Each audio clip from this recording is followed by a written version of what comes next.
ne suis pas maudit. Je ne suis pas maudit. Je ne suis pas maudit. Non, non, je ne suis pas maudit. Je ne suis pas maudit. Tu n'es pas maudit. Je ne suis pas le dernier. Nous tous on est déjà bénis. Je ne suis pas maudit.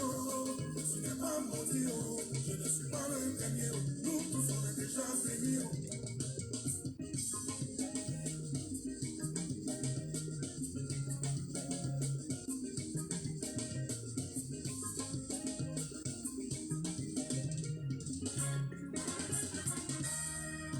Je ne suis pas maudit, oh yeah. Moi, je ne suis pas maudit, oh. C'est vrai que je n'ai pas tout, oh, mais en vérité, oh, je ne suis pas maudit, oh. Tu n'as pas tout fait, frère, tu n'as pas toi pour toi mis au petit don. Tu n'es pas maudit, oh. C'est vrai que papa, maman sont plus là. Tu es orphelin, oh. Tu n'es pas maudit, oh. Chante avec moi. Je ne suis pas maudit, oh. Tu n'es pas maudit, oh. Je ne suis pas le dernier, oh. Nous tous on est déjà bénis, oh. Je ne suis pas maudit, oh. Tu n'es pas maudit, oh. Je ne suis pas le dernier, oh. Nous tous on est déjà bénis, oh.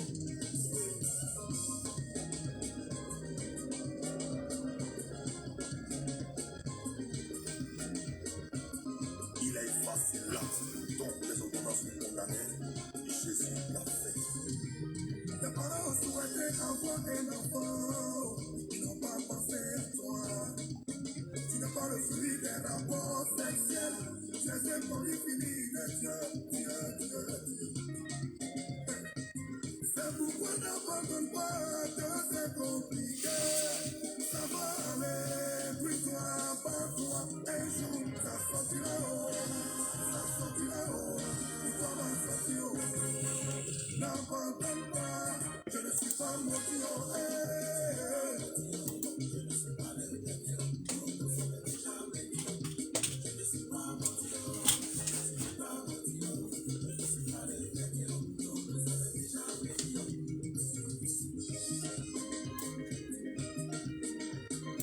Le gros manguier que tu vois ne se trouve pas dans un supermarché, mais il se cache dans un petit noyau quelque temps jeté. Juste te dire, il y a un champion qui dort en toi. Si avec moi, je suis béni. Je suis béni.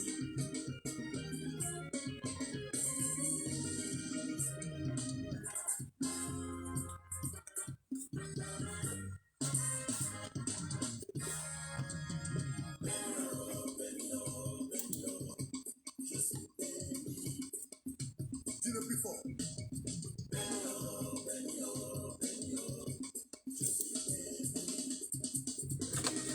Je ne sais pas tomber en m'écriant. Je n'ai pas été improvisé. Je suis une créature si merveilleuse. Je suis tel que Dieu m'a voulu. C'est pourquoi je réussirai. Je marquerai ma génération. Voilà, j'avancerai. Mon Dieu m'a déjà béni. Il a fait ça. Béni, mon Dieu m'a déjà béni. C'est pour que j'irai. Béni, je suis béni. J'ai dit, j'avancerai. Je serai toujours béni.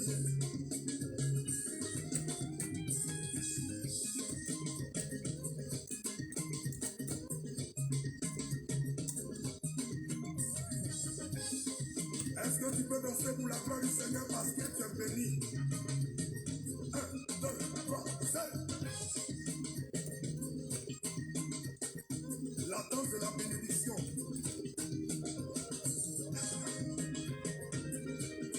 Célébration. Célébration.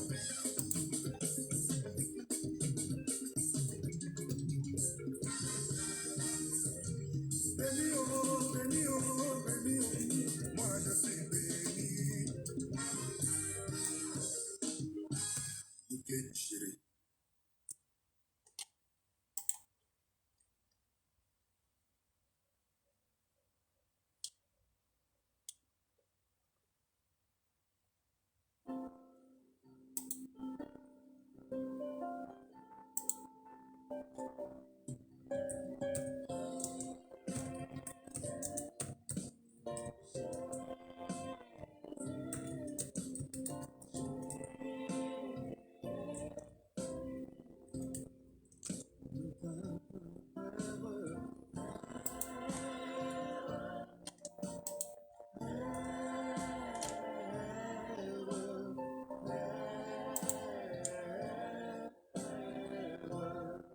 Nous t'appelons Esprit,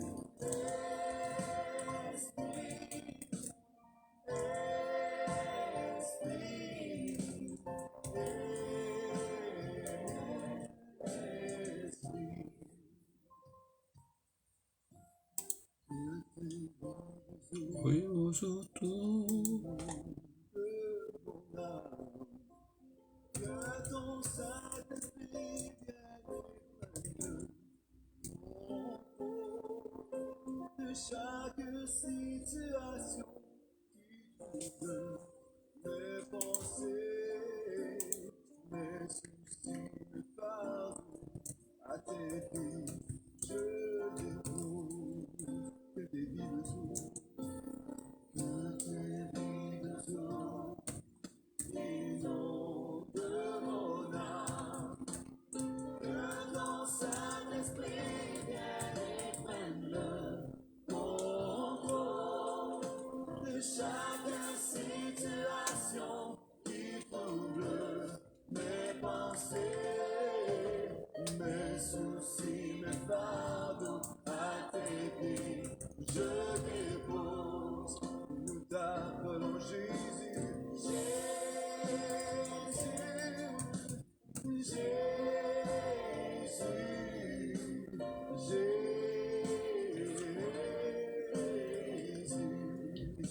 des super.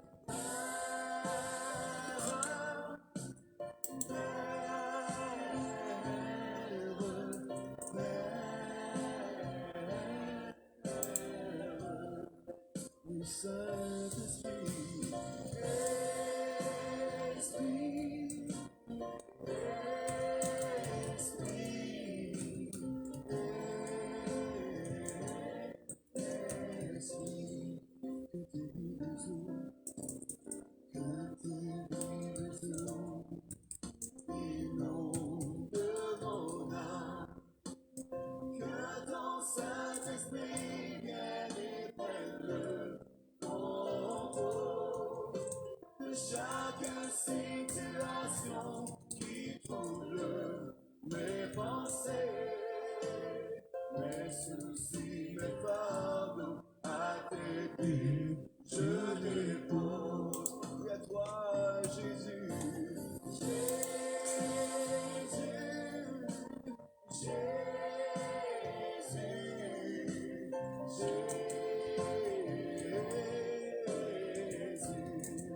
mon précieux Père.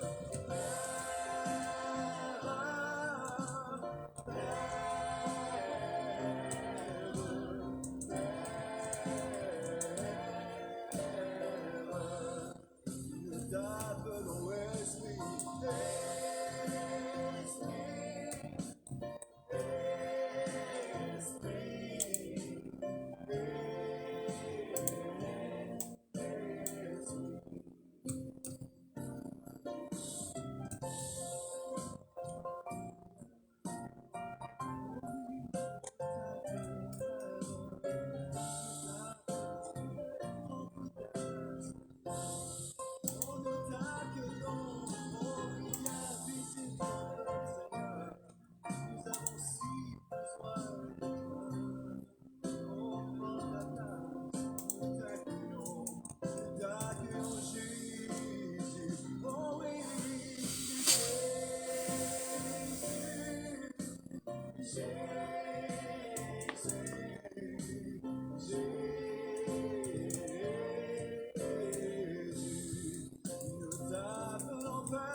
Chaque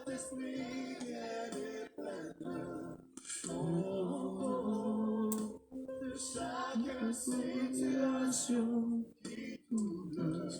mes pensées,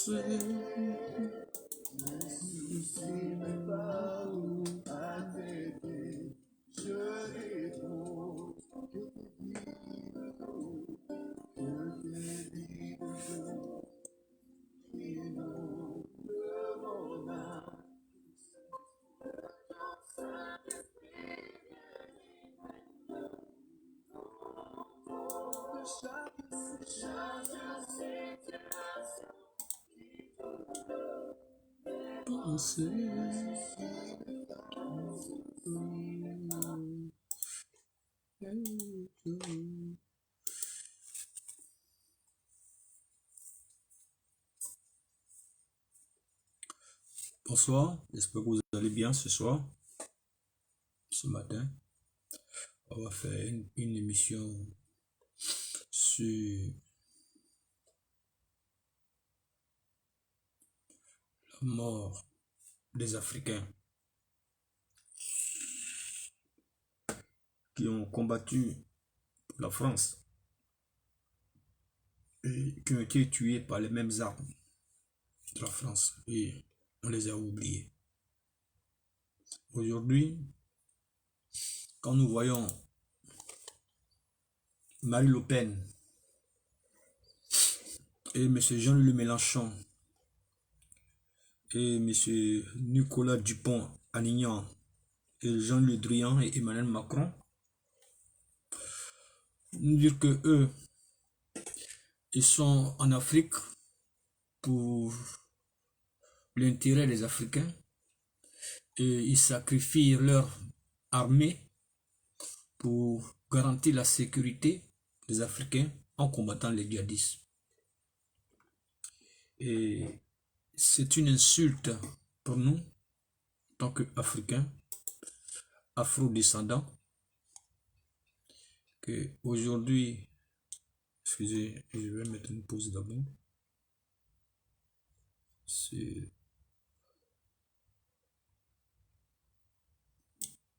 RMC, ça fait débat. Allez, ça fait débat, il est 8h14, je suis avec Éric Dereau, bonjour. Bonjour. Merci d'être avec nous, vous êtes historien, réalisateur, spécialiste de l'histoire. Allez, ça fait...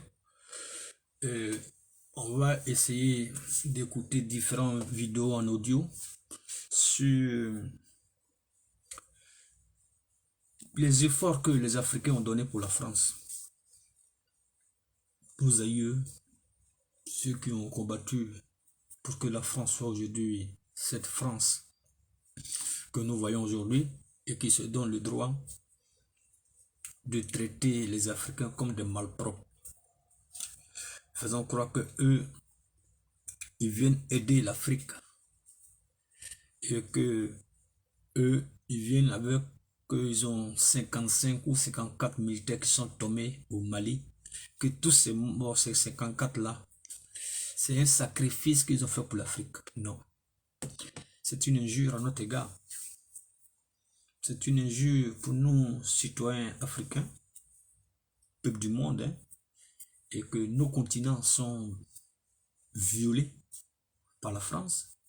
Elle pille, elle vole, elle détourne nos biens et elles nous font croire que elles sont là pour nous aider. Elles ne sont pas pour nous aider. Elles nous ont imposé des règles. Et que certaines personnes qui ont adhéré, d'autres n'ont pas adhéré, ceux qui n'ont pas essayé d'adhérer, on les a tués tous. Et aujourd'hui, nous allons écouter certains audios. RMC, ça fait débat. Allez, ça fait débat, il est 8h14, je suis avec Éric Dereau, bonjour. Bonjour, merci d'être avec nous, vous êtes historien, réalisateur, spécialiste de l'histoire des troupes coloniales françaises. Alors aujourd'hui, Emmanuel Macron sera aux Éparges, dans la Meuse, bataille des Éparges, une bataille là aussi célèbre, malheureusement célèbre, hein, dans cette guerre 14-18 du Verdun. Ensuite, alors visite des champs de bataille en compagnie de lycéens, et ça c'est bien. C'est bien d'associer les jeunes à ces moments de commémoration. Ensuite, Reims, au parc de Champagne ce soir avec un hommage à l'armée noire en compagnie du président malien. Emmanuel Macron inaugurera le monument aux héros de l'armée noire, seul monument érigé après la guerre de 14-18 en hommage aux troupes africaines des anciennes colonies. Combien de soldats africains ont été engagés en 14-18? Alors, on a recruté environ 190 000 soldats africains d'Afrique subsaharienne, ce qu'on appelle l'Afrique occidentale et l'Afrique équatoriale française, et on en a envoyé sur le front français et le front d'Orient, qui est un front oublié, qui a été extrêmement dur, environ 140 000. Environ 140 000 qui sont allés se battre.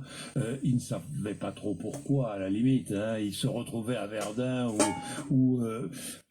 mais sans connaître évidemment le pays. On leur a mis un uniforme. Ils appartenaient à l'armée coloniale, ils appartenaient à l'époque à l'armée qui s'est qualifiée à la France, qui était la plus grande France, et ils ont suivi leur chef. Combien sont morts? 25 000. 25 000 sont morts. Et c'est vrai qu'on en a un peu parlé pendant longtemps. On en a un peu parlé. On en a peu parlé parce qu'il faut bien voir qu'au lendemain des indépendances, les tirailleurs, c'est un sujet un peu ambigu. Au fond, on n'avait pas envie de s'en souvenir. C'était un peu des collabos. Il a fallu attendre très longtemps. Il a fallu attendre le début des années 90 pour qu'il y ait un mouvement qui se déclenche et qu'on se rappelle leur participation aux guerres, pas seulement celle-là, mais la Seconde Guerre mondiale aussi. Oui.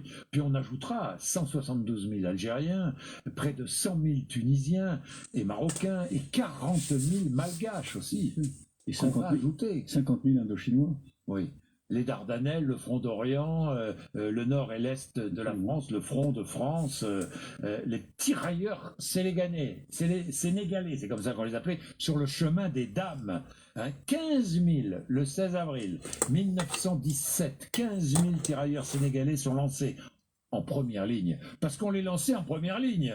Non, ça c'est un mythe. Hein. C'est un mythe ou la pas? chair à canon est un mythe. La chair à canon est un mythe parce que il y a eu 8 millions de soldats français mobilisés, c'est vrai. 130 000 soldats africains. Il ne faut pas non plus oublier qu'ils combattaient dans des unités mixtes, que leur cadre était européen, et que très vite, à partir de 1915, quand on s'est aperçu que ce qui les décimait surtout et avant tout, c'était les conditions climatologiques, c'est-à-dire les maladies, on les a encadrés très sérieusement dans des bataillons, un bataillon blanc, un bataillon noir, un bataillon blanc, et par ailleurs, il y avait une mixité, il y avait une mixité au combat. C'était des bataillons mixtes, totalement mixtes. Oui, avec, je sais pas, moi, vous avez évidemment, vous, recueilli des quantités de témoignages de tirailleurs sénégalais qui sont allés se battre avec des soldats blancs.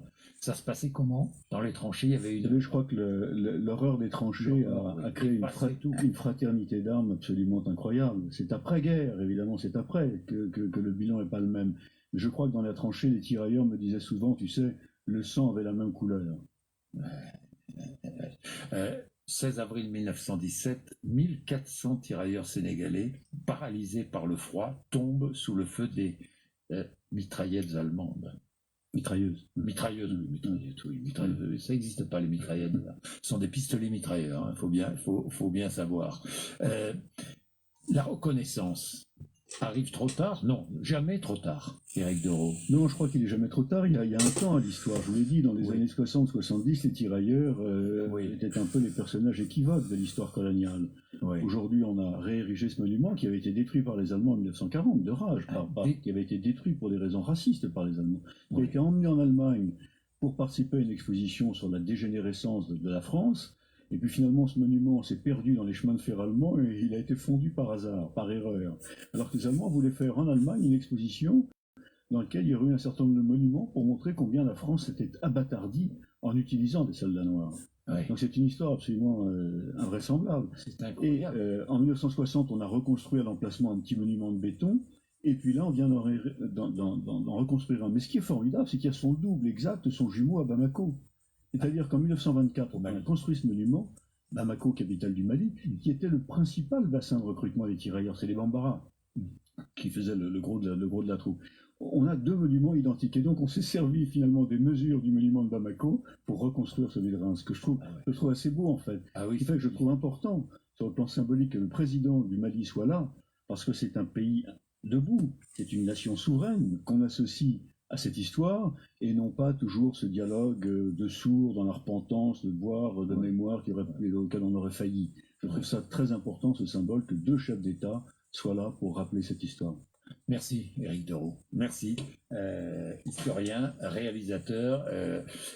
On a oublié pendant quand même trop longtemps le sacrifice de ces soldats africains. Et puis maintenant, je suis très content qu'on les réhabilite. Bien sûr, Quelque sorte. bien sûr, bien C'est une sûr. réhabilitation. Ils soient dans l'histoire.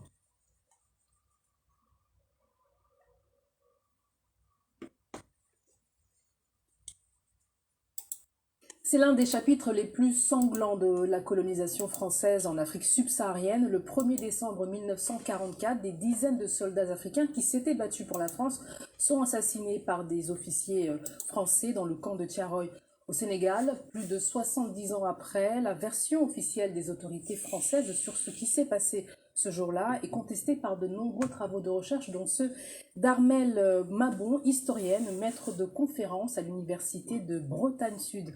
Bonjour Armelle Mabon. Bonjour. Alors tout d'abord le contexte, qui sont ces tirailleurs qui vont tomber sous les balles françaises? Alors ce sont des anciens prisonniers de guerre qui ont été faits prisonniers de guerre par les Allemands pendant les combats de juin 40. Certains sont partis en Allemagne, là où il y était aussi des autres prisonniers de guerre métropolitains. Mais en fait les Allemands ne voulaient pas les garder sur leur sol, de peur de contamination raciale, etc. Donc ils ont ramené tous les prisonniers de guerre originaires des colonies et d'Afrique du Nord, en zone occupée. Donc en fait, ces hommes ont fait une captivité un peu particulière parce qu'ils étaient donc en France, mais dans les mêmes conditions que des prisonniers de guerre métropolitains en Allemagne. Ils étaient dans ce qu'on appelle des Frontstalag. Voilà. On les appelle les tirailleurs sénégalais, mais en réalité, ils venaient de oui, c'est ça, différents pays. Là, c'était, enfin, pour ce qui concerne Thiaroye, ils venaient de l'Afrique occidentale française. Voilà. Alors, pourquoi sont-ils à Dakar en novembre 1944?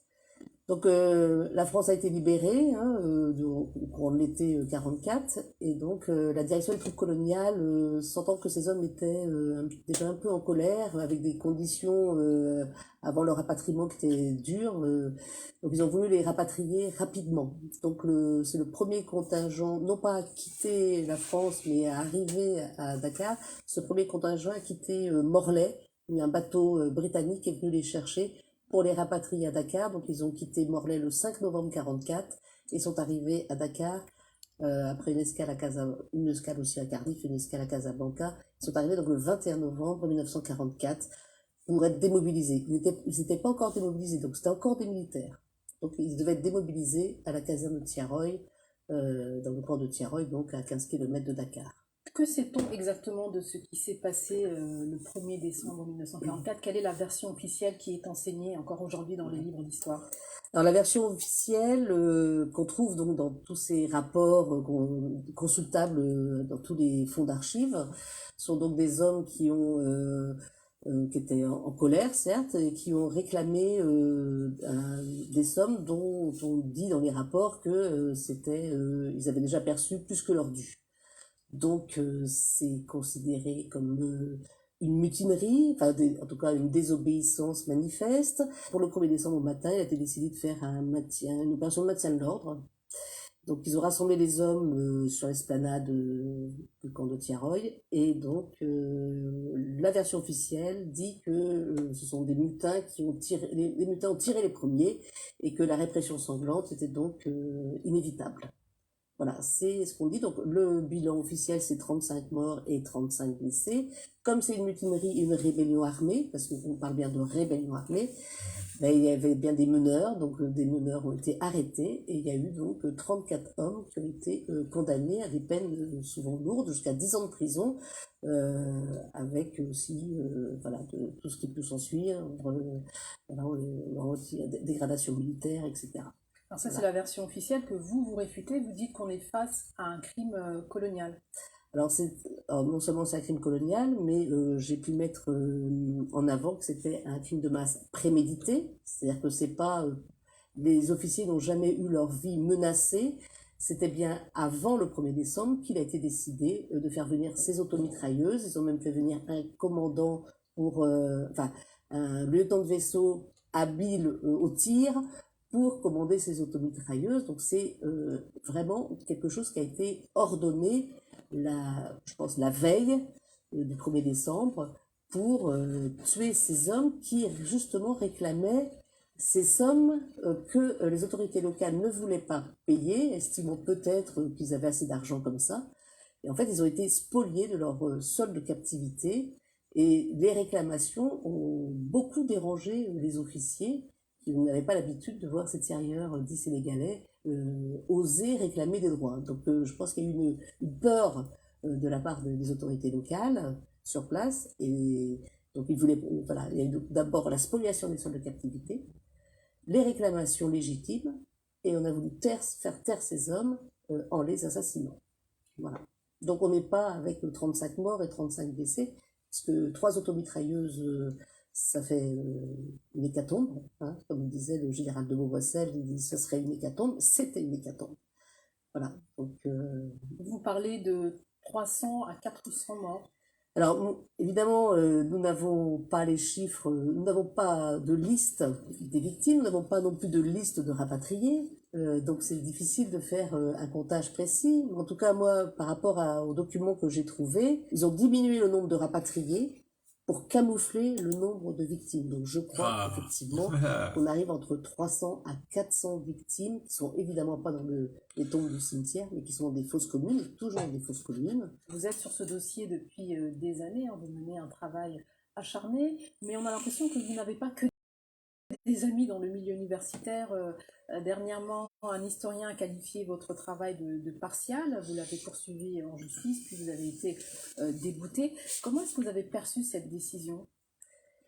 Alors évidemment, donc c'est Julien Fargetas, donc, qui est un docteur en histoire, qui lui a écrit un ouvrage sur les tirailleurs sénégalais. Et c'est vrai que je l'ai attaqué en diffamation publique, donc c'est une plainte au tribunal correctionnel, et ça n'a pas du tout été accepté par mes consoeurs et confrères historiens, parce que ça ne se fait pas dans ce milieu-là. Voilà. Mais moi, je vais montrer scientifiquement qu'est-ce qui s'est passé, mais moi, j'ai mon honneur à défendre aussi, ça n'a rien à voir, et c'est surtout pas une judiciarisation de l'histoire. Est-ce qu'il y a une bataille idéologique aujourd'hui autour de Thiaroye dans le milieu universitaire? Non, je pense pas qu'il y ait une bataille idéologique. Moi, je suis confrontée à quelques historiens qui sont la plupart des militaires historiens, qui défendent un corps constitué, c'est le corps des Saint-Cyriens, puisque les généraux qui ont fomenté ce massacre, ce sont des Saint-Cyriens.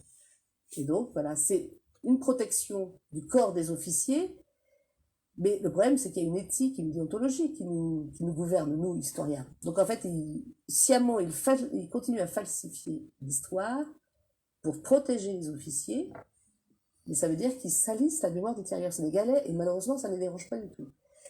Et par contre, ça arrange effectivement l'État français encore, qui est ces éminences grises qui ont beaucoup d'influence au ministère de la Défense. Et comme ça, le ministère de la Défense peut continuer à relayer l'histoire falsifiée de Thiaroye. Pour l'honneur de l'armée, il faut dire cette vérité. Moi, je m'approche de la vérité, c'est une exigence de la vérité, c'est ma responsabilité sociale d'historienne. Bon, maintenant, il faut que ce soit un courage politique. Alors aujourd'hui, qu'est-ce que vous demandez pour que la lumière soit faite sur Thiaroye? Alors, moi, je sais que des archives secrètes sont restées à Dakar auprès des forces françaises du Sénégal. Ça, c'est des confidences que j'ai reçues. Donc, j'ai saisi la justice administrative pour avoir ces archives, où il y a la cartographie des fosses communes, sans doute le calcul des sols qui ont été spoliés, la liste des rapatriés, la liste des victimes surtout. Ces archives, en tout cas, permettront évidemment de faire aboutir un procès en révision. Parce que 34 hommes ont été condamnés pour un crime qu'ils n'ont pas commis. Donc pour les survivants, une partie des survivants, ceux qui ont été condamnés en tout cas, bien évidemment, ce qui va permettre de faire toute la lumière, c'est l'exhumation des corps. Voilà. Mais ça, l'exhumation des corps, le terrain n'étant plus français, n'étant sénégalais, ça c'est de la responsabilité de l'État sénégalais de procéder à l'exhumation des corps. Alors justement, côté sénégalais, est-ce que tout est fait pour faire la lumière sur Thiaroye? Je sais que actuellement ça bouge plus qu'il y a quelque temps.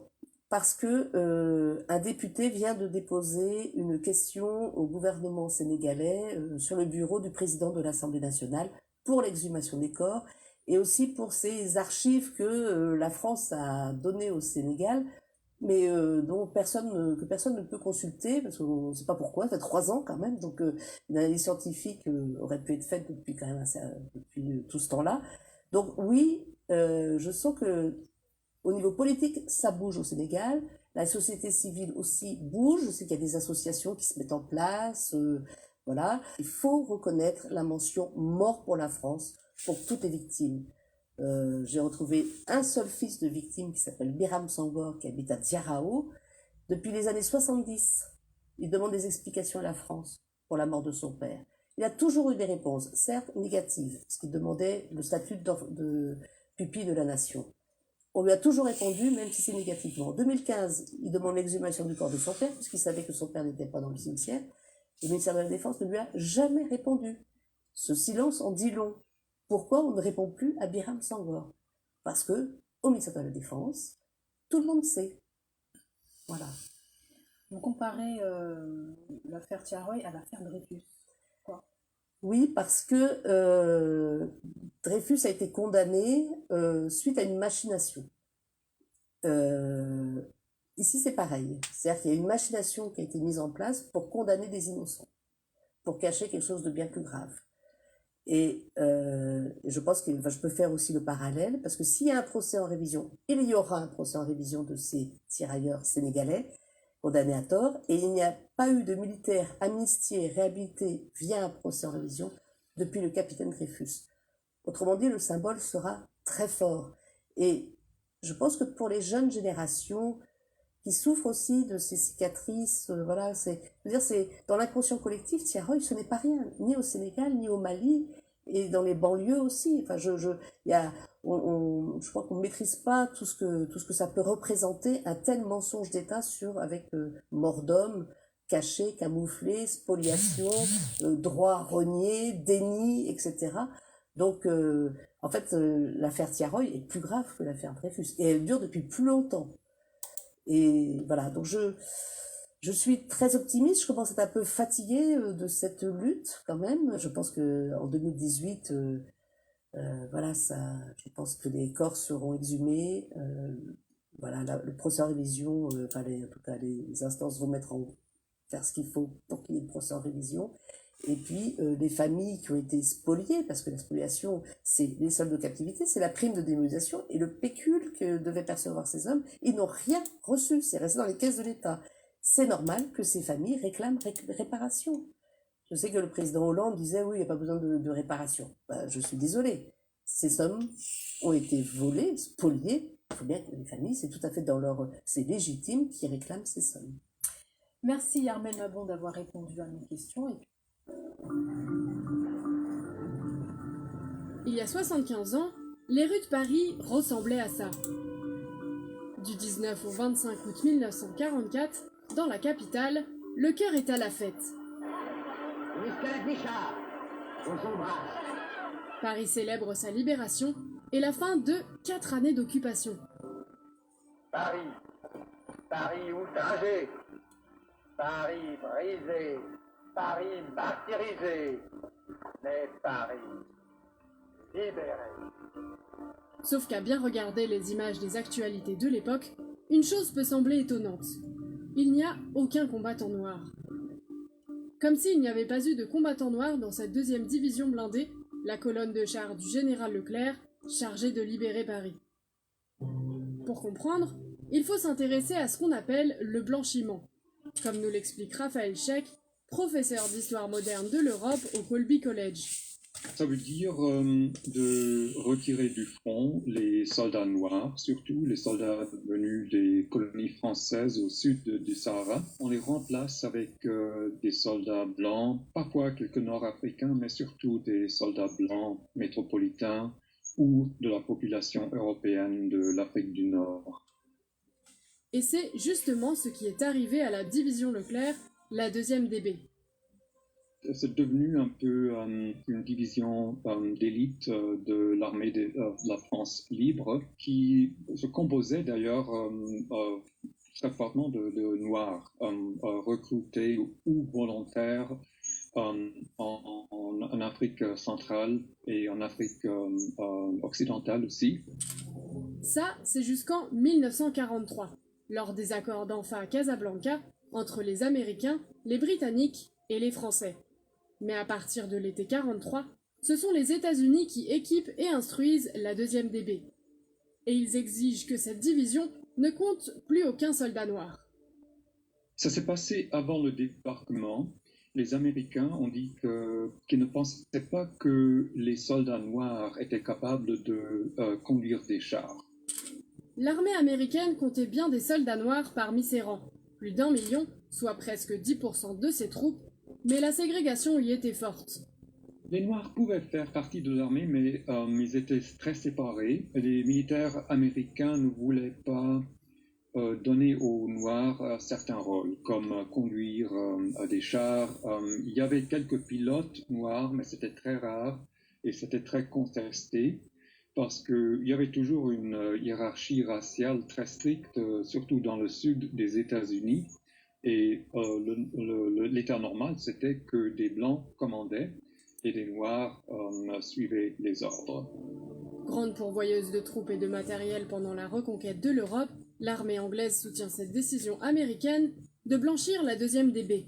Il y avait aussi une résistance parmi les autorités anglaises qui ont dit que il y avait beaucoup de problèmes avec des excès, avec des soldats noirs américains. Il y avait eu des relations amoureuses entre des soldats noirs américains et des femmes anglaises. Et comme souvent dans ces contextes, on a pensé que ces relations ne pouvaient pas être vraiment amicales, qu'il y avait de la violence, il y avait de la force et du viol peut-être.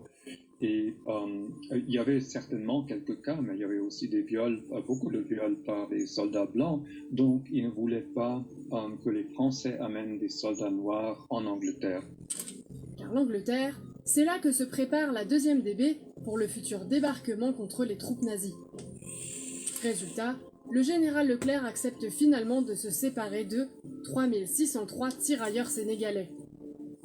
Ils doivent alors choisir entre être démobilisés ou rejoindre une unité d'infanterie, la 1re division française libre. Durant l'été 1943, la 2e DB ne compte plus qu'un soldat noir, Claude Madembassi. Les Français n'avaient pas beaucoup de choix. La France était épuisée, ébranlée, en crise financière. Les outils militaires étaient vraiment dans un état terrible. C'était très difficile pour les Français de dire non. Mais l'armée française a elle aussi pratiqué des blanchiments, pendant la Première Guerre mondiale, mais surtout en 1944, lorsque le général de Gaulle demande que 15 000 tirailleurs sénégalais soient remplacés. Raison avancée par l'état-major, il ne supporterait pas le froid. En réalité, la manœuvre aurait surtout permis au général de Gaulle de faire de la place pour incorporer des membres de la résistance française, des FFI. Une façon de les garder à l'œil. De Gaulle a certainement été important pour le blanchiment en automne 1944 pour intégrer des forces françaises de l'intérieur, des FFI, qui étaient bien armés. Beaucoup d'eux étaient des communistes. Ça faisait des soucis aussi, des communistes armés. Est-ce que c'était une décision raciste en ce moment-là? Je ne suis pas sûr. Je n'ai pas trouvé une preuve que De Gaulle a vraiment, pour ainsi dire, poussé les décisions pour les blanchiments ailleurs, avant le débarquement.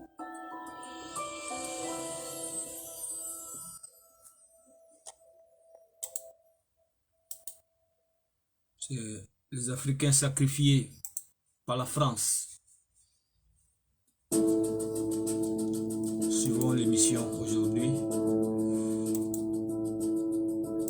on va vous faire écouter un peu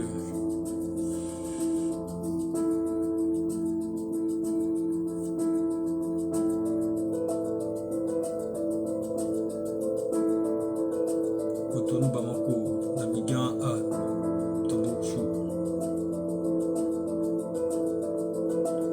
Quelle que soit leur origine, ces hommes sont incorporés dans la bataille.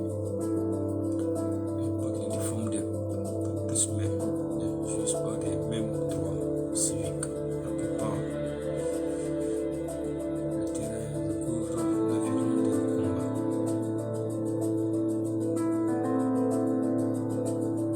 L'armée hostile dans les tranchées.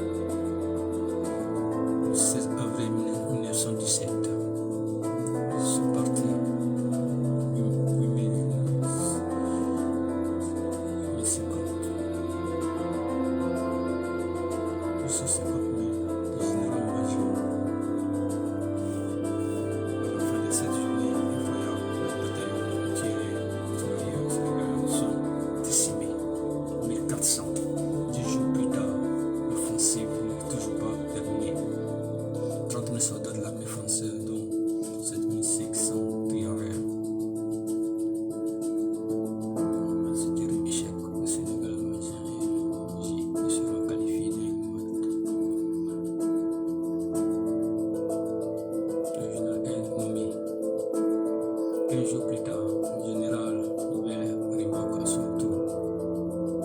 Il est remplacé par le général Pétain, vainqueur. Depuis mai 1917, les tirailleurs se retrouvent sur le chemin de Damas, participant au combat. Ils sont déroulés sur le 23 octobre 1917, la pluie du fort de la maison par les troupes françaises où les Allemands ont abandonné le chemin de Damas. Cette histoire marque un point final à une des batailles les plus terribles. Voilà, les tirailleurs, on va voir comme ça, mais l'autre va suivre un peu l'émission.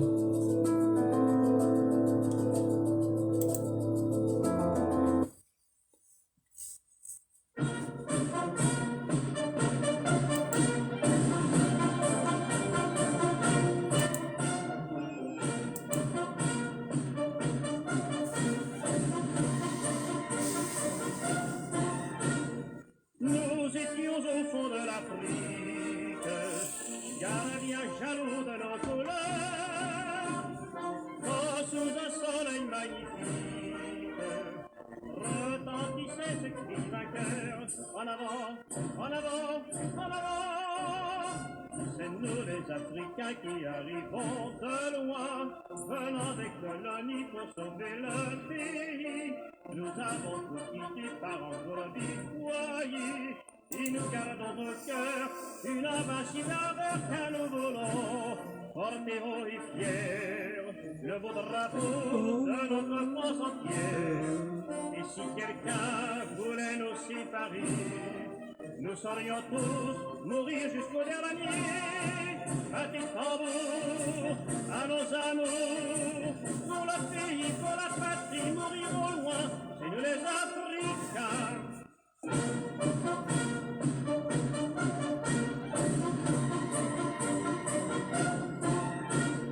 De tous les horizons de France, groupés sur le sol africain, nous venons pour la délivrance, qui par nous se fera demain. En avant, en avant, en avant. C'est nous les Africains qui arrivons de loin, venant des colonies pour sauver le pays. Nous avons tout quitté par engourdis foyers, et nous gardons au cœur une invincible ardeur qu'à nous voulons, porter haut et fier le beau drapeau de notre France entière. Et si quelqu'un voulait nous séparer, nous saurions tous mourir jusqu'au dernier. À tes tambours, à nos amours, pour le pays, pour la patrie, mourir au loin, c'est nous les Africains.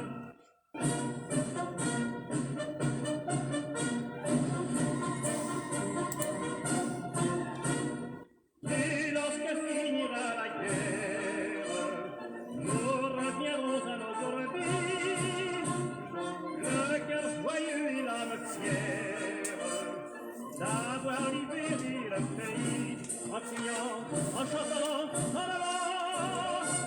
C'est nous les Africains qui arrivons de loin, venant des colonies pour sauver le pays. Nous avons tout quitté par engourdis foyers, et nous gardons au cœur une invincible ardeur car nous voulons porter haut et fier le beau drapeau de notre France entière. Et si quelqu'un voulait nous séparer, nous saurions tous mourir jusqu'au dernier. À tes tambours, à nos amours, pour le pays, pour la patrie, mourir au loin, c'est nous les Africains. Voilà.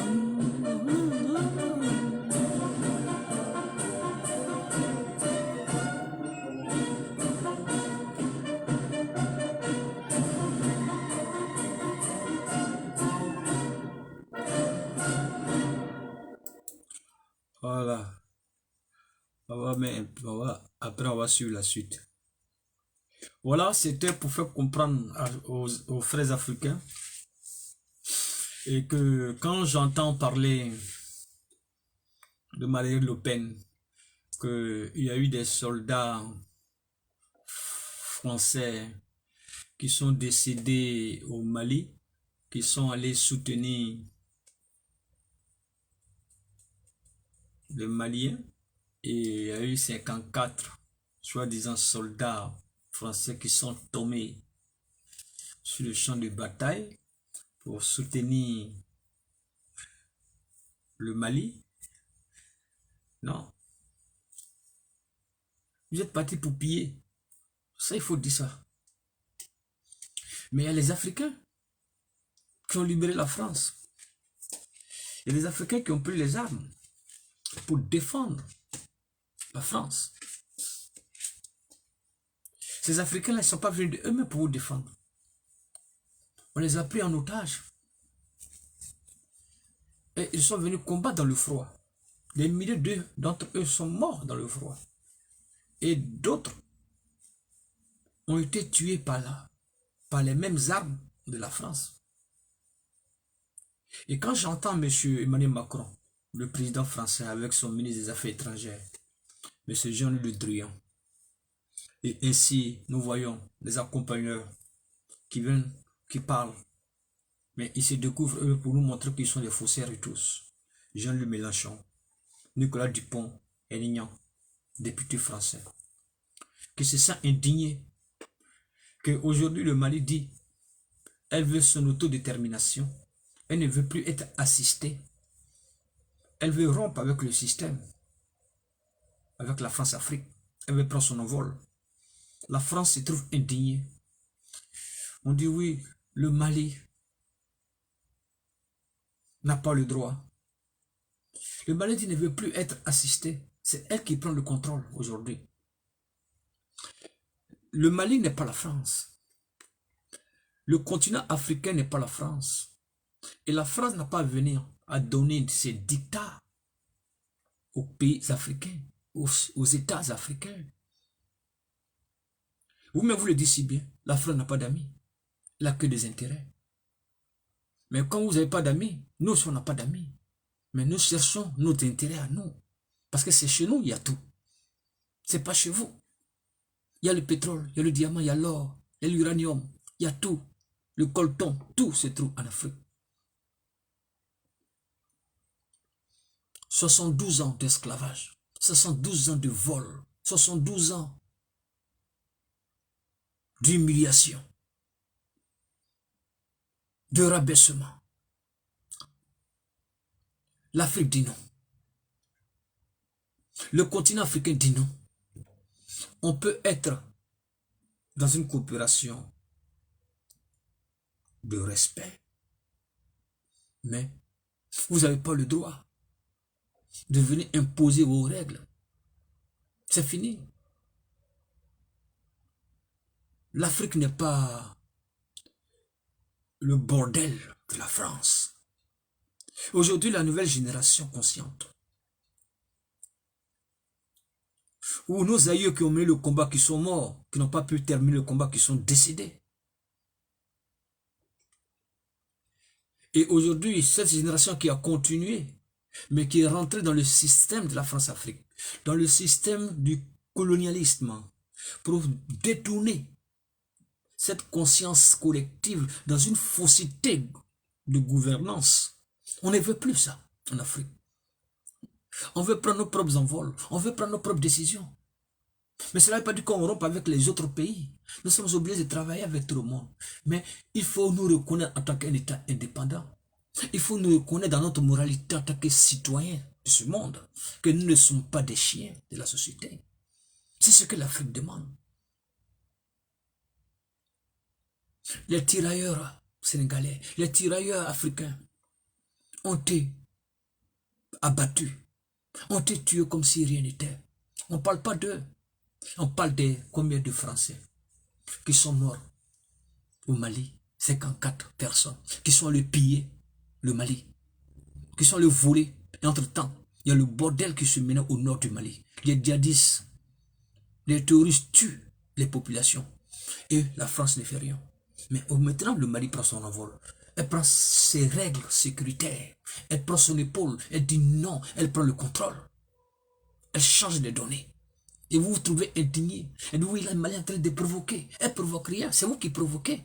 Allez-y. Vous allez voir. Les Africains vont vous abattre. Oui. Maintenant, on ne laissera plus rien. Tu viens avec un comportement responsable. Tu seras accueilli comme un responsable. Tu viens avec un comportement de voyou. Tu vas être accueilli comme avec une attitude de voyou. C'est ça. Et quand je vois M. Jean-Louis Le Drian en train de se zéler, avoir un langage arrogant, méprisant, insultant, à rabaisser nos continents, à rabaisser nos États, nos dirigeants, comme des malpropres. Non. Assimi Goïta dit non. Vous pouvez faire tout ce que vous voulez. Il ne cède pas. Voilà un digne. Voilà un digne fils du continent africain, de l'Afrique, qui a compris l'enjeu qui se jouait depuis longtemps. Et aujourd'hui, il prend la décision de mettre fin à tout ça. Et maintenant, il va vous mettre ça dedans. Et c'est ainsi que nous soutenons le Mali, la Guinée, le Burkina. Ces pays qui prennent l'envol aujourd'hui de enlever à la tête de leur pays ces chefs d'État microbes, ces chefs d'État opportunistes, délinquants, violeurs, dictateurs installés par la France politique, qui sévirent au mal, qui n'apportent rien, qui envoient seulement les matés vus pour endormir la conscience, qui restent au pouvoir pendant des années, 20 ans, 30 ans, 40 ans au pouvoir. C'est fini. Ce ne sera plus pareil. Mais il n'y a que des dictateurs qui violent la Constitution, comme Alassane Ouattara, comme d'autres chefs d'État qui sont à la solde.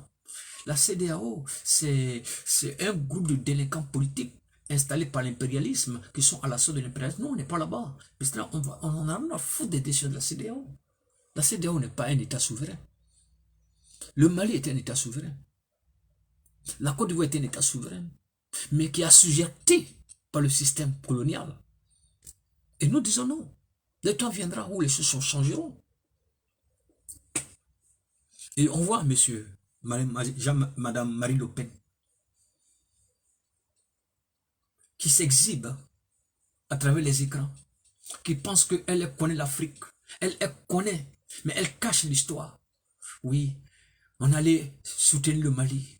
On allait aider le Mali. Et il y a nos soldats qui sont morts. On en a à foutre. Il y a des milliers d'Africains qui sont morts. Il y a des milliers d'Africains qui sont morts dans leur propre continent parce que la France a fait comprendre qu'ils venaient soutenir. Avec leurs armes, avec leurs connaissances, les expertises. Mais nous voyons que c'est une désolation morale qui était encranée dans notre société, mais qui venait dans le pillage de nos intérêts, de nos matières premières. C'est ça, on dit non, c'est fini. Ça fait mal à Marine Le Pen. Tu dis la France aux Français, l'Afrique aux Africains. Et les Africains ont compris. Si la France aux Français, nous on dit l'Afrique aux Africains. Nous voulons garder nos matières premières et nous allons les vendre à qui nous voulons. Pour rebâtir notre nation, pour rebâtir nos continents, pour l'envoyer sur un état meilleur, pour un lendemain meilleur pour chacun, pour tous les Africains qui aspirent au bien-être de tous.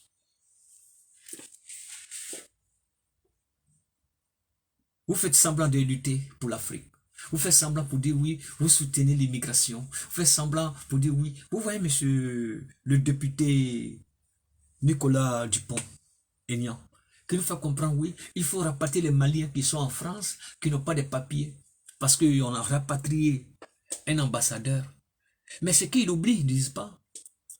Depuis 2 ans et quelques,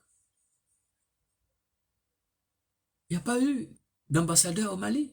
Parce que la France a refusé que l'ambassadeur qui était nommé par le gouvernement précédent prenne position, prenne place. La France doit valider qui doit être ambassadeur. Mais les États sont libres d'accréditer qui ils souhaitent comme ambassadeur dans le pays. Oui, il doit prendre place. Mais la France, elle doit valider, elle doit regarder toutes ces normes. Mais pourquoi nous, on ne veut pas le faire aussi? Quand on le fait, vous êtes indignés parce que la race blanche, c'est vrai, nous ne sommes pas dans la discrimination raciale ou ni de couleur. Mais vous voulez vous faire respecter, mais respectez aussi les autres. Vous nous manquez le respect, on vous manque le respect. C'est la responsabilité des choses qui est là. Tu me donnes le respect, tu donnes le respect. Tu veux le respect, tu m'accordes le respect, je t'en donne aussi le respect. Tu te fous de moi, je me fous de toi pour te montrer que tu n'es rien. Et la France est trop indignée. Elle passe partout la nuit et jour dans l'obscurité à vouloir faire du mal. Si comme elle était le gendarme de l'Afrique. Vous n'êtes pas le gendarme de l'Afrique. Vous n'avez pas gagné une guerre. Ce sont les Africains qui vous ont donné cette orientation de vrai combat dans la libération de Paris. Et vous êtes là. Vous donnez le droit de vous donner un droit de veto sur le continent africain, sur les États africains. Nous ne sommes plus dans la colonisation. Oui. Le mur de Berlin est fini, c'est tombé. Il y a eu le multipartisme qui nous ouvre à la création des différents partis politiques, de l'opposition de la société civile, les organisations des ONG, et la liberté individuelle des uns et des autres sont garanties par le droit universel. Et nous venons ici comprendre que chaque État est souverain. Et la souveraineté de chaque État doit être sauvegardée dans le respect des droits humains et dans le droit de la responsabilité morale. Mais vous, non. Vous la blâmez et vous voulez qu'on vous laisse. On dit non à cela. Vive le Mali. Vive la Guinée. Vive le Burkina. À bas les faussaires. À bas les délinquants politiques. À bas les dictateurs. Nettoyez-les. Même s'il doit y avoir la mort dedans. Nettoyez-les jusqu'à la mort. Ce sont des cafards. Il faut nettoyer les cafards. Oui, frère. La révolution a commencé. Elle a pris son envol. Elle sera dure, rude, mais ensemble, nous gagnerons. Et c'est pour faire comprendre à M. Jean-Louis Le Drian, à M. Nicolas Dupont, à Marie Le Pen, à Jean-Louis Le Drian et Emmanuel Macron. L'Afrique ne vous appartient pas. L'Afrique appartient aux Africains. Oui. Vous venez de me montrer un acte de naissance. Un acte qui vous donne le droit. Fait vous comprendre que le continent africain vous appartient.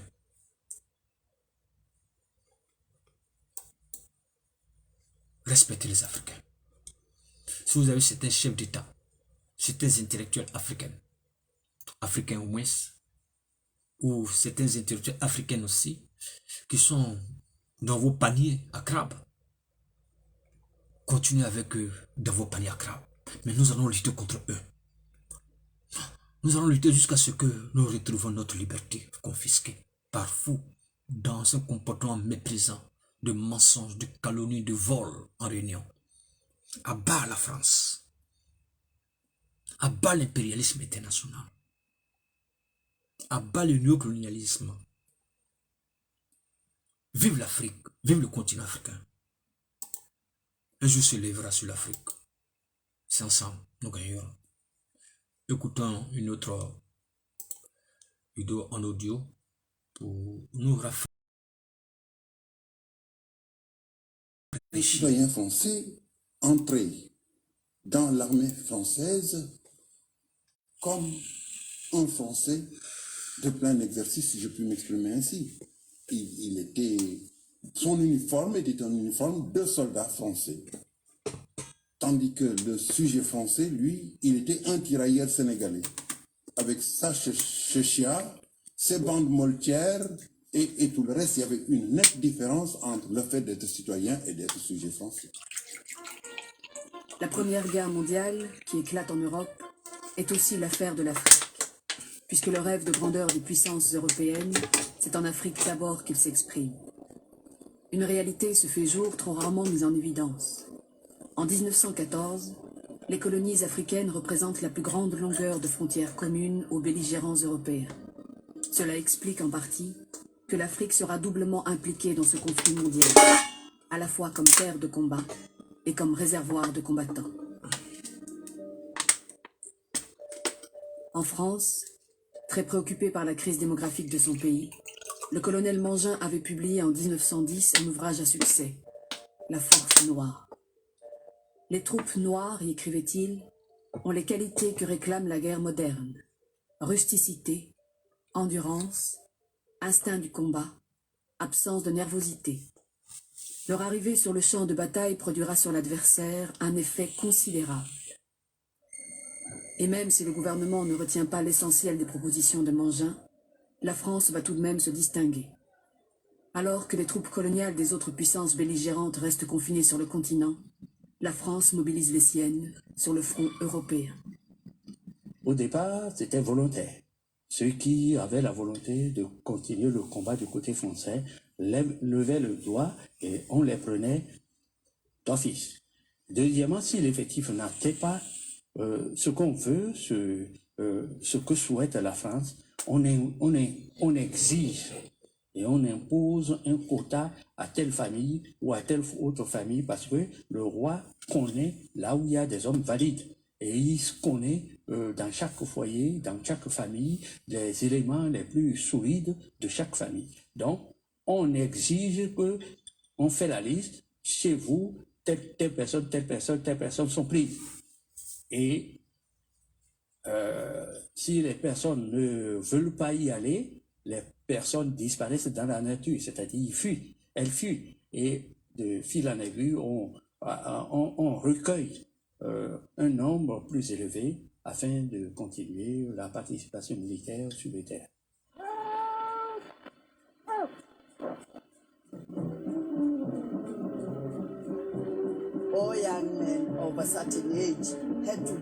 Tous les jeunes hommes devaient aller à la guerre. Mon oncle fut recruté et ma grand-mère, qui ne voulait pas qu'il parte, décida de le cacher.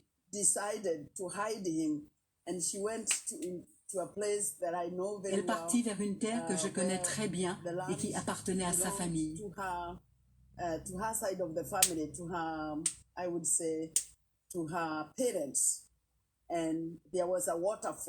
Il y avait là une cascade et beaucoup de végétation.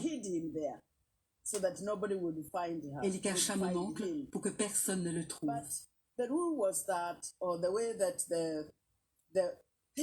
Mais les parents de ces jeunes hommes étaient victimes d'intimidation. On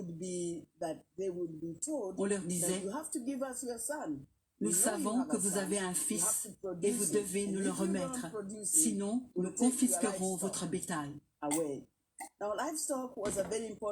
Il faut savoir que le bétail constituait une bonne part de la richesse des gens et surtout des hommes. C'était comme leur compte en banque. Je comprends que sous cette menace, mon grand-père ait convaincu ma grand-mère de livrer leur fils.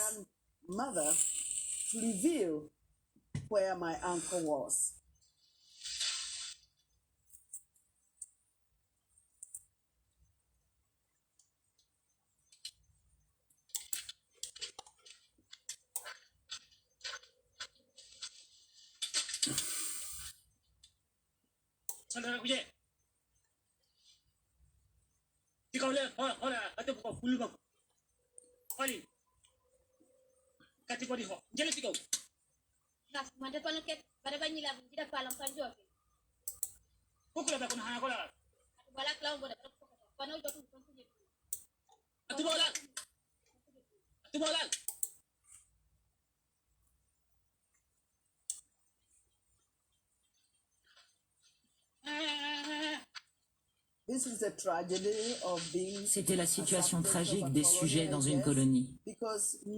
Personne ne s'est donné la peine de venir informer mes grands-parents du sort de leur fils. Sûrement que personne n'était même capable de dire où il était tombé. Ma grand-mère a pleuré jusqu'à la fin de ses jours, se demandant toujours comment son fils était mort.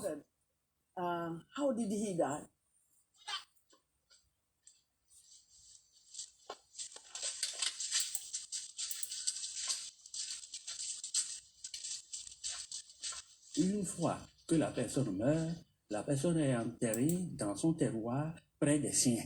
Ceux qui sont décédés avant là, on est enterré. Sinon, il y a des pratiques pour appeler l'âme de la personne là où elle est décédée, afin de procéder aux cérémonies nécessaires pour ramener la personne près des siens ici. Et pour ramener, c'est beaucoup plus difficile que pour enterrer sur place.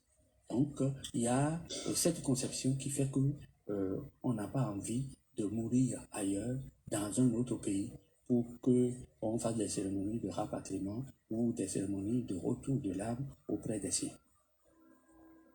Le recrutement de soldats noirs et le choc qu'il provoque dans de nombreux pays d'Afrique va donner un nouveau souffle à des mouvements d'inspiration prophétique, tels au Nyasaland, l'actuel Malawi, le mouvement qu'anime John Chilembwe, pasteur baptiste et agitateur politique qui mène une violente croisade contre la guerre. Le pasteur Chilembwe sera arrêté et fusillé. Surmontant une opposition afrikaneur très sensible à la propagande pangermaniste, le gouvernement sud-africain s'engage aux côtés des Alliés.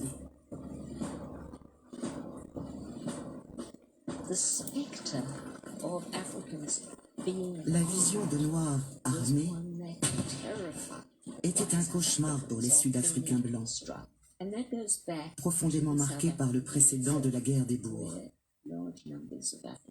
À cette époque, de nombreux Africains armés pour la guerre s'étaient servis de leurs armes pour reprendre leurs terres. Et ils y étaient parvenus dans certains endroits. Après la guerre des Boers, les Britanniques se sont empressés de désarmer les Noirs pour éviter que ce cauchemar ne se reproduise. Les Blancs étaient unanimes. Il ne faut pas donner d'armes aux Africains. Et ils furent recrutés comme porteurs ou responsables de transport durant la Première Guerre mondiale. Et certains furent même envoyés en Europe.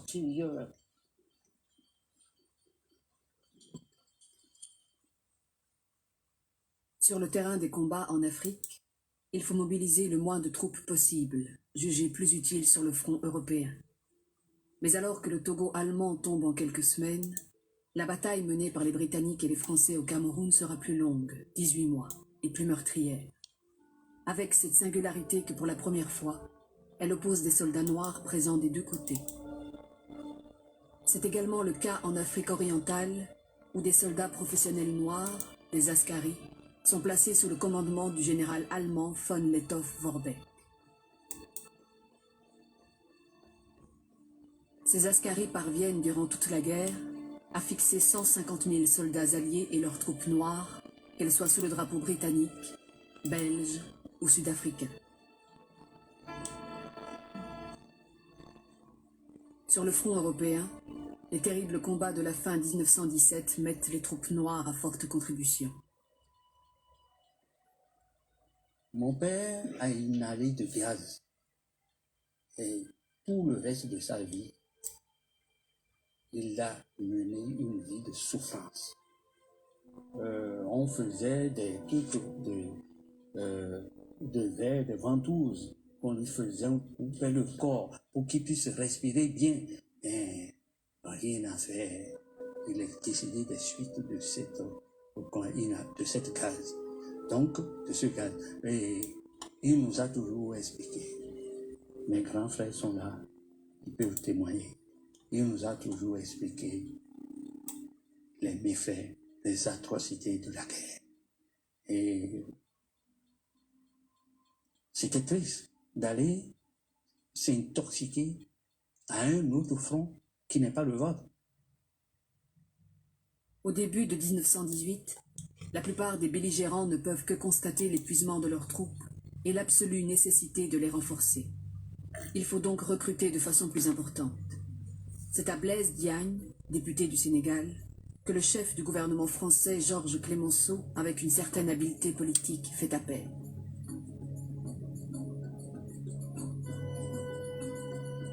Nommé haut commissaire de la République, Diagne effectue donc une tournée de sergents recruteurs dans les colonies. Il y multiplie les promesses susceptibles d'améliorer le sort de ses frères à l'issue du conflit.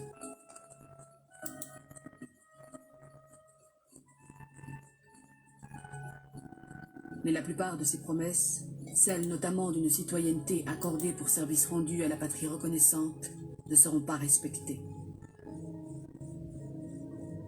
Jusqu'à aujourd'hui, la France n'a pas honoré sa promesse. Si on voulait tirer une conclusion, on peut dire que bon, les Français ne sont pas reconnaissants. Puisqu'ils ont promis, on les a suivis, et après, ils n'ont plus honoré leurs promesses. C'est ce qu'on peut dire. Et on croise les bras pour attendre d'autres choses. Et nous disons, en fond, vous aurez encore d'autres problèmes et vous avez besoin de nous encore. On arrive, on vous attend. Le pasteur John Chilembwe avait mis en garde ses compatriotes contre cette guerre entre blancs dont les noirs ne pourraient sortir que perdants. Et de son côté, le gouverneur général allemand du Togo, von Thüring, dans les mois précédant le conflit, avait multiplié les télégrammes à Berlin pour déconseiller à son gouvernement d'offrir aux Africains le spectacle de déchirement entre les Blancs. Le traité de Versailles va donner raison à l'un et à l'autre. L'Afrique ne gagne rien pour sa participation à la victoire et demeure sous tutelle européenne. La France et la Grande-Bretagne se partagent le Togo et le Cameroun, tandis que la Belgique et la Grande-Bretagne reçoivent les dépouilles de l'Empire est-africain de l'Allemagne. L'Afrique du Sud se voyant attribuer pour sa part le sud-ouest africain.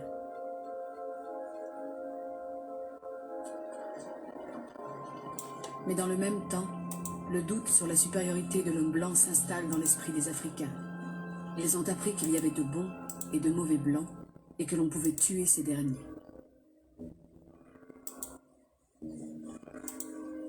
Le piédestal de l'homme blanc vacille.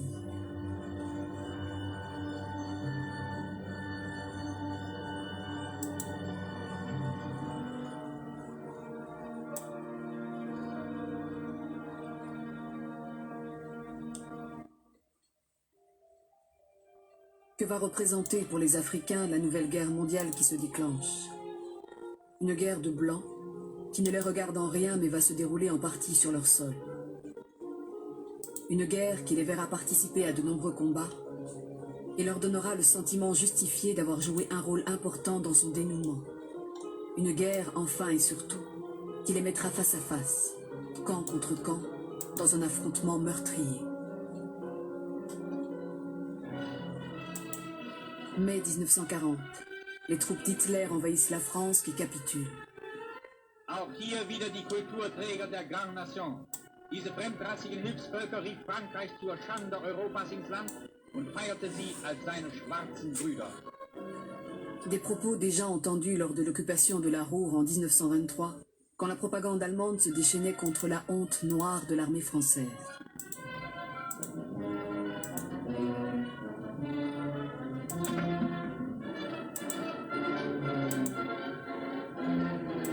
La défaite de la France. Comment va-t-on réagir à ce séisme dans ces colonies d'Afrique? Comment va-t-on accueillir la politique de collaboration du maréchal Pétain?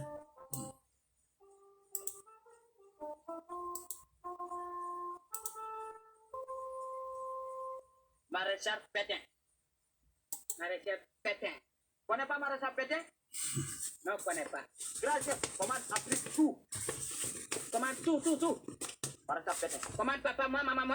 Oui, Maréchal Pétain. Commande lieutenant, adjudant, capral, tout. Bon? Commande papa, maman, commande moi. Pour du clon.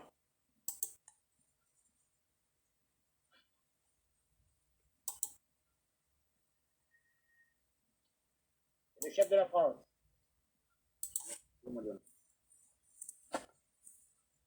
Compris maintenant? Chef de la France? Oui, compris.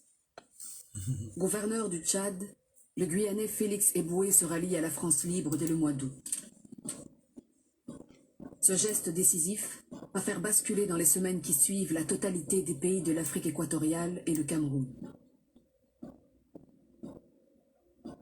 Nommé gouverneur général de l'AEF par De Gaulle, Félix Éboué est le premier noir, et qui plus est descendant d'esclaves, à accéder au poste le plus élevé de l'administration coloniale.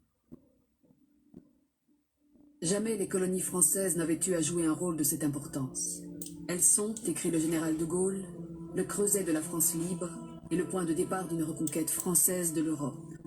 Mais dans l'immédiat, leurs soldats engagés volontaires ou recrutés de force se retrouvent opposés des deux côtés de la fracture française.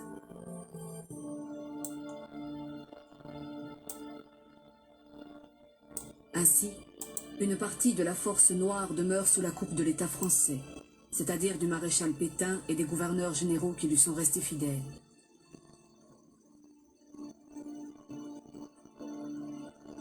Ces hommes seront amenés à combattre leurs frères ralliés à De Gaulle, notamment ceux qui débarquent au Liban en 1941 et se lancent avec le soutien des Britanniques à la reconquête de Damas.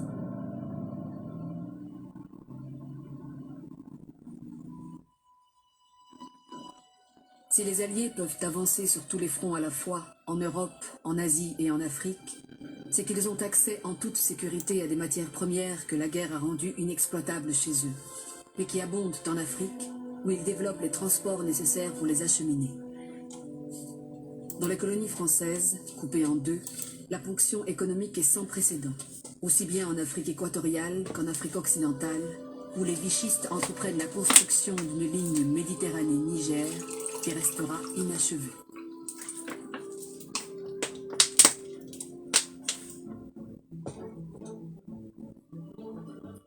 La bataille en Afrique orientale illustre l'intensité de l'affrontement entre troupes noires.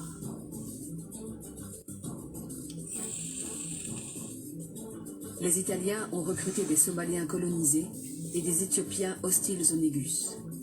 Et ces soldats vont être littéralement pris en tenaille par les Britanniques et leurs recrues sud-africaines, rhodésiennes, kenyanes et nigériennes.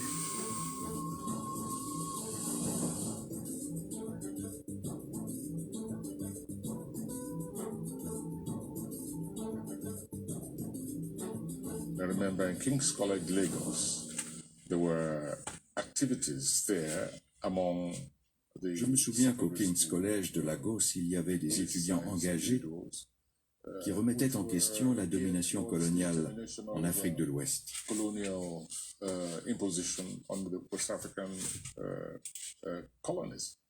And Ils furent arrêtés not only were they arrested, et certains furent même envoyés à la guerre. to the war.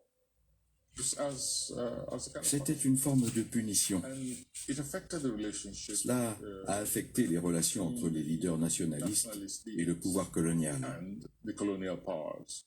Because the nationalists Car les nationalistes disaient, is this our cette war? guerre est-elle la nôtre? What is our business with this Pourquoi war going participerions-nous à un on? conflit entre des pays d'Europe Nations qui ont non seulement dépouillé le continent africain de son capital humain pendant des siècles, durant la traite des Noirs, of human material for centuries during the slave trade, mais qui en plus continuent à s'approprier les ressources des colonies. Bref, resources of en those quoi colonies cette guerre nous for their own concerne-t-elle? purposes. And so they were asking the question, what is our business with the war?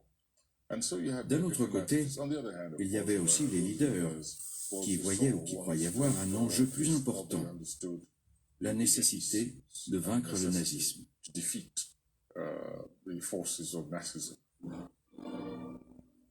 Un an plus tard, les Britanniques, avec les mêmes soldats noirs issus de leur colonie, débarquent à Madagascar. Pour y affronter et pour y vaincre, les forces françaises restaient fidèles à Vichy. Ce n'est pas vraiment cette présence anglaise qui a laissé plus de traces à Madagascar, mais la confrontation entre les tirailleurs français, que les Malgaches appelaient les Sénégalais, et les tirailleurs anglais, qui étaient les Zoulous. Et c'était quelque chose d'assez choquant pour la population malgache de voir des Blancs, en fait, des Anglais et des Français, faire se battre des Noirs. Et de se dire que les Blancs, ils mènent leur guerre à travers les Noirs. Enlève-moi toutes les affiches de Pétain, seul celle qui a la place. C'est lui le nouveau chef de la France. Un général de brigade. 1942. L'Afrique occidentale française entre dans la guerre après son ralliement à la France libre. Un ralliement d'importance pour les troupes coloniales. Ils mettent un terme à leurs affrontements des deux côtés de la fracture française. Sergent, oui, c'est quoi ça? C'est lui de Gaulle. Le général de brigade. 2 étoiles. C'est le nouveau chef de la France. 2 étoiles? Oui. Maréchal combien d'étoiles? 7 étoiles. Et lui commande la France maintenant? Oui.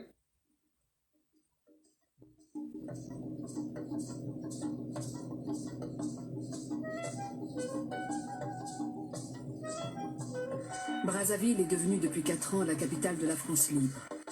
Charles de Gaulle y rend hommage en janvier 1944 à la participation des Africains à la lutte contre le nazisme. De Gaulle est par ailleurs conscient que ces mêmes Africains ont connu durant la guerre une fraternité des armes qui les a conduits à une réflexion politique plus avancée et qu'il faudra en tenir compte. Ce qui m'a frappé, moi en tout cas, c'était vraiment que les résolutions de Brazzaville aient été prises dans une conférence où il n'y avait aucun représentant délégué à les Africains.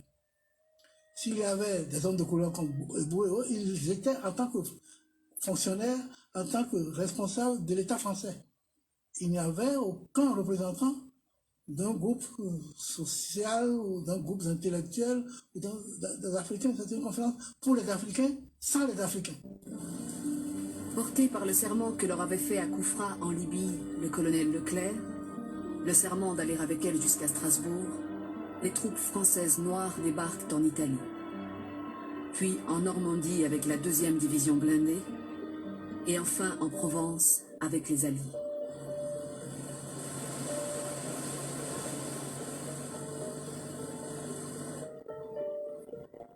Les troupes noires qui avaient été sur tous les fronts, à partir de 1944, on les a dégagées de certaines zones au nom du blanchiment des troupes.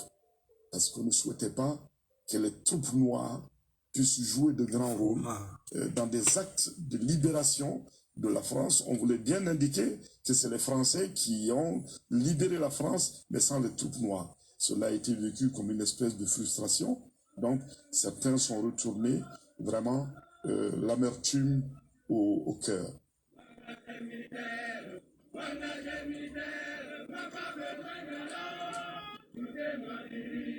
Un drame s'est déroulé à Tiaroy en décembre 1944, parce que des promesses avaient été faites aux anciens combattants. Ils devaient recevoir des pécules en France. On leur a dit d'aller à Tiaroy et qu'ils les recevraient à Tiaroy. À Tiaroy, ça a été du dilatoire. On négociait, le montant à donner. Vous ne méritez pas ça. Vous n'avez pas pu justifier le temps que vous avez passé au front. Donc, avec beaucoup d'humiliation. Nous avons droit à la prime de démobilisation, aux indemnités, aux pécules, au rappel du solde de guerre. Nos collègues français qui étaient avec nous et qui ont partagé avec nous les geôles allemandes sont venus à Morlaix dans le Finistère pour nous le confirmer. Nous les croyons.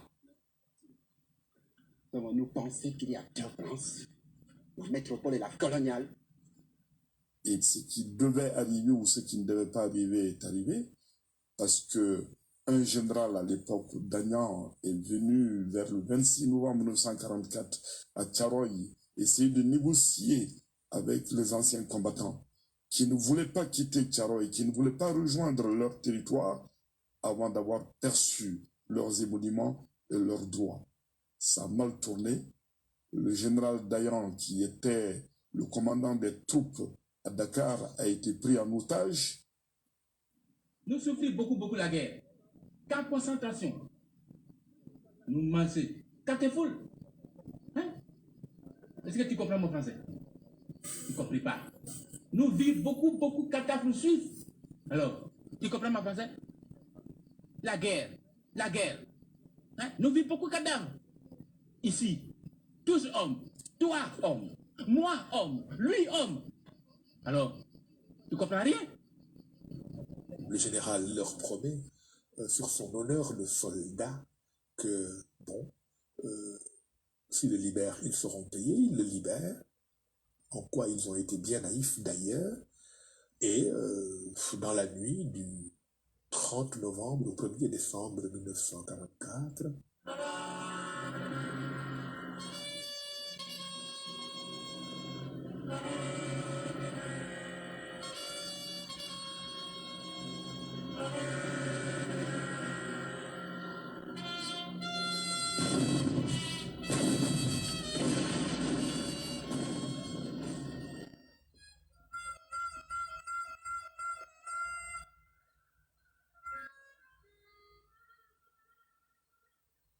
Tiaroy devient un lieu symbolique de la contestation anticoloniale. La poésie s'en empare. Il y a un poème très beau de Senghor, beau tirailleur noir couché dans la glace et dans le sang. Est-il vrai que la France n'est plus la France? Est-il vrai que l'ennemi lui a dérobé son visage, etc.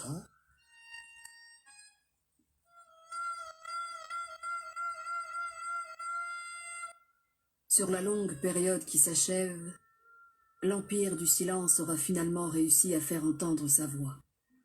Encore faible, mais de plus en plus affirmée.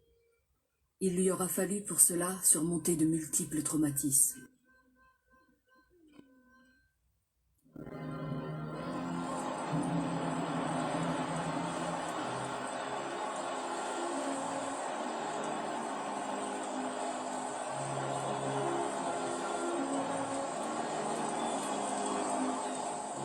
President Truman announced the official surrender. This is a solemn but glorious hour. I wish that Franklin D. Roosevelt had lived to see this day. General Eisenhower informs me that the forces of Germany have surrendered to the United Nations. The flags of freedom fly all over Europe.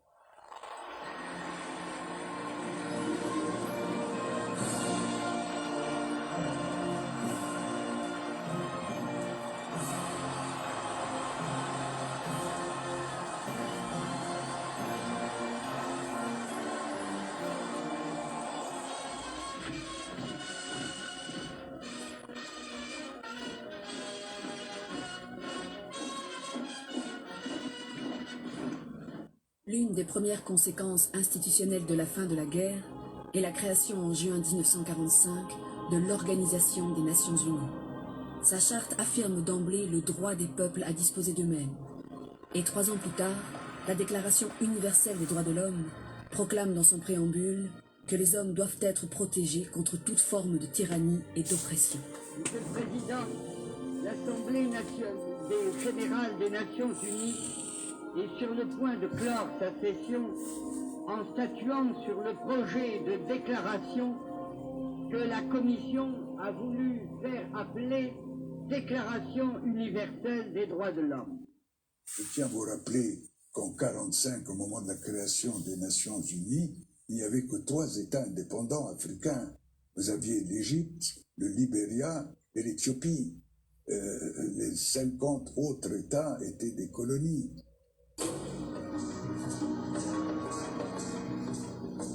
Au lendemain de la guerre, la carte politique de l'Afrique est inchangée, ou presque, bien calée dans ses frontières artificielles. Mais ce qui a changé dans cette Afrique apparemment immuable, c'est la mentalité des Africains.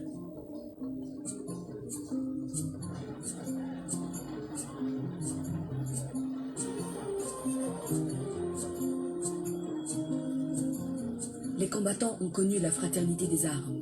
Ils ont rencontré d'autres Africains et d'autres soldats noirs américains, messagers d'un mythe émancipateur. Et cette ouverture au monde, ces combattants vont en parler, en ville, au village ou en famille. Et vont évoquer les espérances soulevées 1 an plus tôt par le général de Gaulle. Que plus rien ne serait jamais comme avant. De Gaulle le savait bien, lorsqu'il se rendait à Brazzaville, capitale de la France libre, pour y prononcer un discours aussi célèbre que mal connu. Nous sommes sûrs, aucun progrès n'est, ni ne sera un progrès si les hommes qui vivent sur leur terre natale, à l'ombre de notre drapeau, ne devaient pas en profiter moralement et matériellement. Si ce développement ne devait pas les conduire à un niveau tel qu'ils puissent un jour être associés chez eux à la gestion de leurs propres affaires, voilà ce qui est le devoir de la France ici. La guerre, qui est une accoucheuse de révolution, a créer une ambiance et même à éveiller un nationalisme, des revendications qui ne paraissaient pas évidentes ni normales autrefois, avant-guerre. Qu'il y a eu aussi Brazzaville, malgré ses restrictions, qu'il y a eu les condamnations. Il y a eu des gens de mon pays qui ont été condamnés à mort et fusillés pour gaullisme. Que tout cela ne pourrait conduire qu'à une chose, c'est de dire non, après cette guerre, nous ne pouvons plus rester ce que nous étions.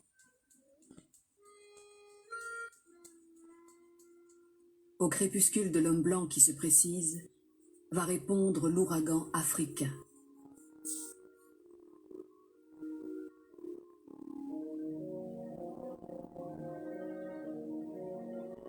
De nombreux libérateurs, parmi lesquels les figures charismatiques de Kwame Nkrumah, de Patrice Lumumba ou de Nelson Mandela, vont conquérir de hautes luttes et souvent au prix de leur vie, l'émancipation à laquelle rêvaient depuis plus d'un demi-siècle les Africains.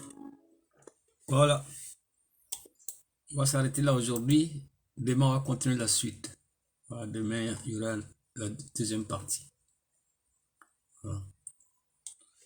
Je vous souhaite une bonne nuit et à demain. C'était pour une petite émission ça, pour comprendre, pour dire à ces cafards-là, de l'impérialisme-là, que les Africains ont donné le prix fort de leur vie pour que la France, pour que l'Europe soit aujourd'hui la main.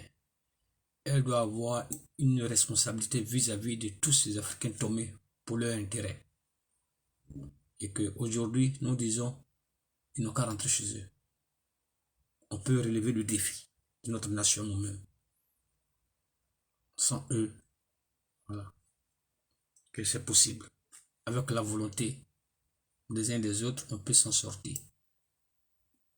Voilà, je vous souhaite une bonne nuit. C'était moi.